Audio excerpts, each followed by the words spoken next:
Everyone, আসসালামু আলাইকুম। সবাইকে জানাই ঈদ মোবারক। তো রাত 10:30টারও বেশি বাজে। তো এখন আমি বসে বসে আপনাদের ভাইয়ের হাতে মেহেদি দিয়ে দিচ্ছি। তো ও এইমাত্র দোকান বন্ধ করে আসলো। তো পরে আমি ওকে খাবার দিলাম, ও একটু হালকা পাতলা খাইলো, আর এখন আমি মেহেদি দিয়ে দিতেছি। তো ওই হাতেও দিয়ে দিব। তো এই যে কি আকাম করতেছে ফোন দিয়ে। তো তোমার অনুভূতি কি, এত রাত্রে তোমার বউ যে না ঘুমাই তোমাকে যে মেহেদি দিয়ে দিতেছে? অনুভূতি তো অসাধারণ।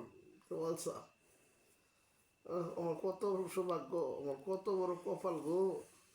দেখছো আমাকে কি করতেছে গাইস। আজকে রাত বাজে 10টা 37, ঈদের আগের দিন চান রাত। তো আমাকে সে এই এই দুই হাতে মেহেদি দিবে, এক হাতে মেহেদি দিয়ে দিছে, আর এক হাতে মোবাইল চাপার কারণে এখনো দিতে পারি নাই। তো সবাইকে ঈদের শুভেচ্ছা, ঈদ মোবারক। তো আমিও কিন্তু এই হাতে দিচ্ছি। তো আমি এই হাতে দিতে চাইছি, তো আমি পারিনি দিতে, হালকা পাতলা একটু দিয়ে দিচ্ছি। আর ও এখানে ওর ছবি এডিট করতেছে দেওয়ার জন্য ফেসবুকে, না ফেসবুকে দেওয়ার জন্য।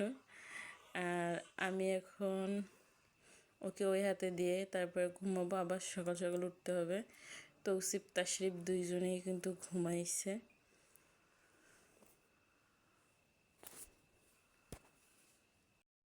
কালকে তো সালামির পর্ব আছে। উফ। ও, সবাইকে শুভরাত্রি জানাও,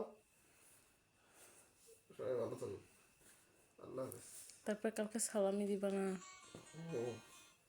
তো কয় টাকা সালামি দেয় আপনাদের ভাইয়ে, দেখবেন কিন্তু।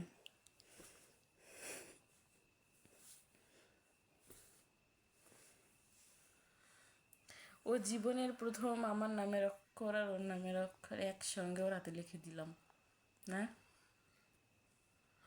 জি জি জি। ইস, মশা কামড়াচ্ছে গো। বিয়ের 9 বছরে এবার নিয়ে আমার হাতের অক্ষর ওর নামে লিখে দিলাম। আর ও কখনো বলে নাই যে আমার নামের অক্ষর লিখে দিয়েছে, তোমার নামের অক্ষরটাও লিখে দে। বাট একদম আনরোমান্টিক। আল্লাহ হাফেজ।